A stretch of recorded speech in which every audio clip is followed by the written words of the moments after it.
कल्पना कीजिए, एक ऐसा समय जब समुद्र कोई दीवार नहीं बल्कि महिमा, धन और आतंक का रास्ता था। उत्तर के बर्फीले इलाकों से आए वे लोग, जिनकी ड्रैगन वाली नावें लहरों को चीरती हुई निकलती थीं। वे किसान थे, व्यापारी थे, खोजी थे, और यूरोप ने उन्हें सबसे खतरनाक लुटेरे के नाम से जाना। खुद को वे नॉर्समैन कहते थे।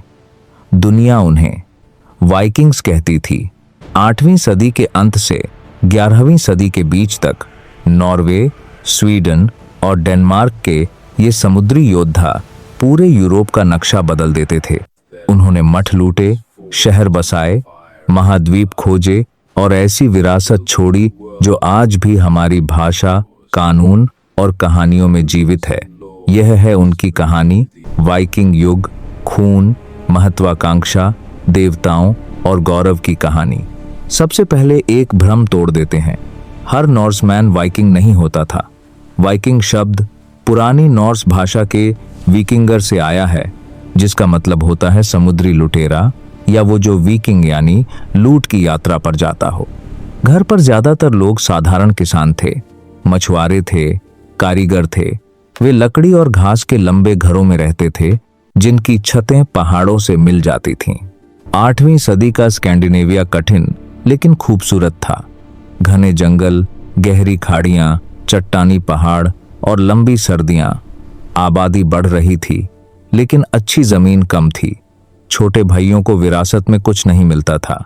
यही धक्का और समुद्र पार धनी लेकिन कमजोर मठों की खिंचाव ने वाइकिंग तूफान को जन्म दिया।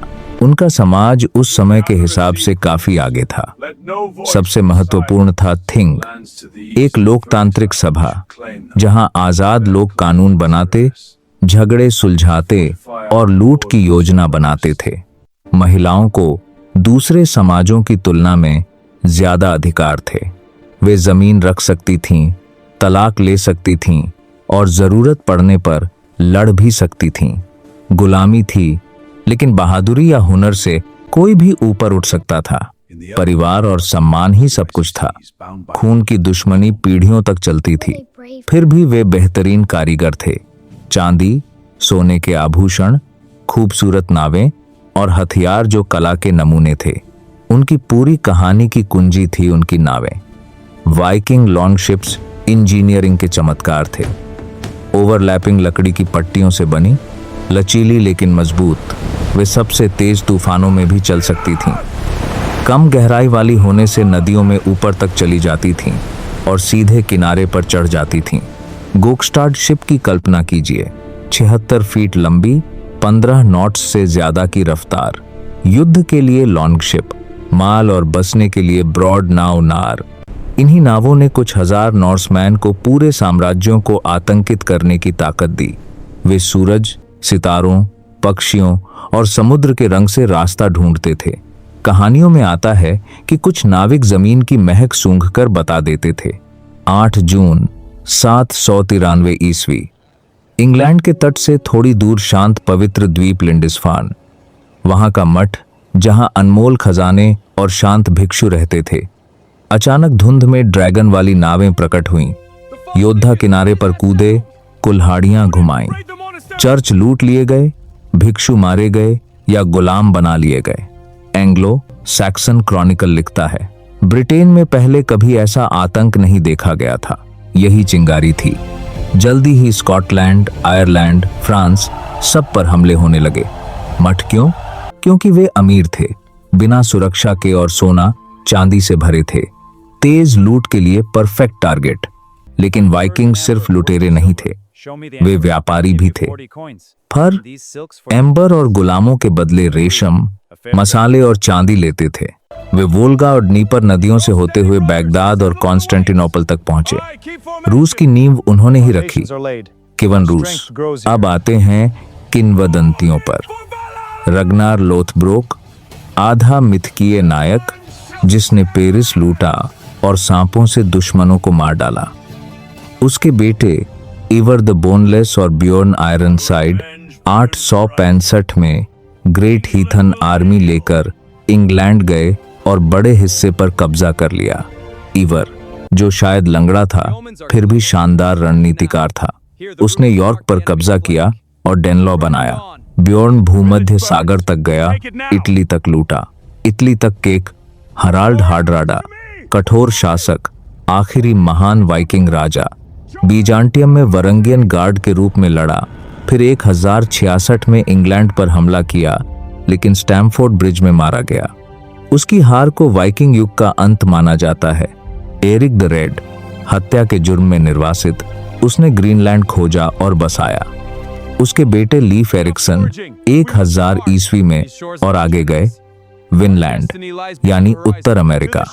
कोलंबस से 500 साल पहले न्यूफाउंडलैंड में लांस ऑक्स मीडोज में उनके बसे हुए प्रमाण मिले हैं। महिलाएं भी योद्धा थीं। शील्ड मैडन्स जैसे लैग्रथा, फ्रेडिस एरिक्सडॉटर ने विनलैंड में लड़ाई लड़ी।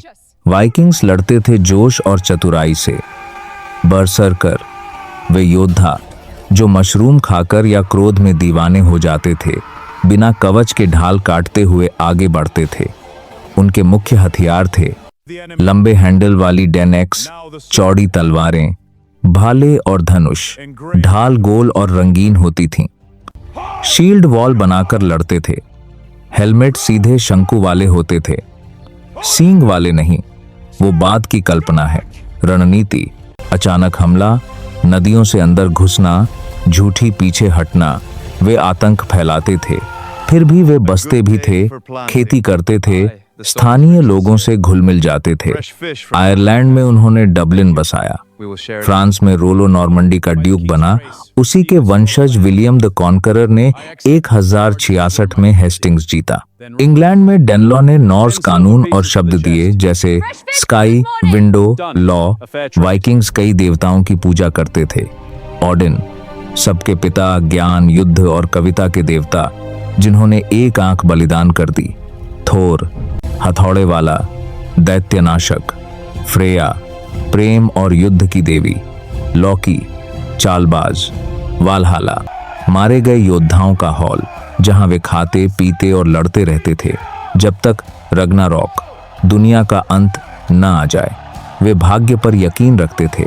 अंतिम संस्कार भव्य होते थे। नाव में शव, सामान, कभी कभी जानवर या सेवक भी। ओसेबर्ग शिप बरियल इसका सबसे खूबसूरत उदाहरण है। धीरे धीरे ईसाई धर्म फैला। राजा हराल्ड ब्लूटूथ ने 10वीं सदी में कन्वर्ट किया। घर पर वे जौ, राई, मवेशी पालते थे। दलिया, ब्रेड, मछली, मांस खाते थे। स्काल्ड्स, कवि, दावतों में सागा सुनाते थे। बोर्ड गेम्स खेलते थे। व्यापार दूर दूर तक। अरबी चांदी, बीजांटिन रेशम। वे बैगदाद तक गए। कला, लकड़ी पर उकेरी गई जानवरों की आकृतियां, रून अक्षर। 870 में आइसलैंड बसाया। ग्रीनलैंड की कॉलोनी 15वीं सदी तक चली। विनलैंड छोटा सा, लेकिन साबित कर दिया कि वे अमेरिका पहुंच चुके थे। 11वीं सदी तक यूरोपीय राज्यों ने मजबूत सेना बना ली। ईसाई धर्म ने लूट को कम किया। आबादी का दबाव घटा। 1066 का स्टैमफोर्ड ब्रिज युद्ध आखिरी बड़ा प्रहार था। वाइकिंग्स नहीं मिटे। वे नॉर्मन, मध्ययुगीन स्कैंडिनेवियन बन गए। आज उनकी डीएनए लाखों यूरोपियनों में है। अंग्रेजी में सैकड़ों शब्द, जगहों के नाम, कानूनी परंपराएं, सब उन्हीं की देन है। वे दुनिया को अमेरिका से एशिया तक जोड़ने वाले पहले थे। उनकी खोज, हिम्मत और हुनर आज भी हमें प्रेरित करती है। जैसा सागा कहता है, मवेशी मर जाते हैं, रिश्तेदार मर जाते हैं, एक दिन तुम भी मर जाओगे, लेकिन नाम और सम्मान कभी नहीं मरता। वाइकिंग्स ने अपना नाम हमेशा के लिए कमा लिया।